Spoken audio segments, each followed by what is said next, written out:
जितनी भी शादीशुदा औरतें हैं सबका एक ही सवाल होता है कि ससुराल जाने के बाद हमें बेटी क्यों नहीं समझा जाता, वहाँ पे बहू की तरह क्यों ट्रीट करते, बेटी जैसा क्यों नहीं समझते।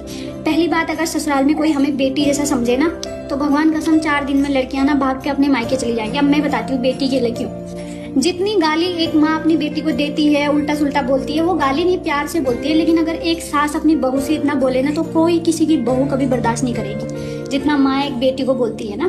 तो दूसरी बात, जो जिन लड़कियों की शादी नहीं हुई है, अगर वो मायके में आराम से, बहुत सारी लड़कियां जो आराम से 8-9 बजे तक उठती हैं, बिस्तर में उनकी माँ चाय दे देती है, बढ़िया है जो भी है।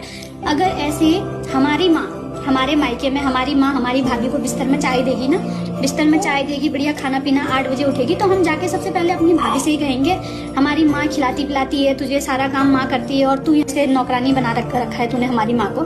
तो वही चीज हम पे भी लागू होती है। जब किसी और की लड़की हमारे घर में बेटी नहीं बन सकती ना, तो हमें उम्मीद नहीं करनी चाहिए कि कोई हमें बेटी बना के।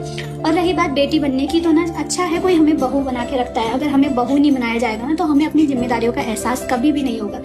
और जितना बेटी, कोई माँ अपनी बेटी को बोलती है ना, अगर इतना किसी माँ ने अपनी बहू को बोल दिया ना तो कोई बहू बर्दाश्त नहीं करेगी।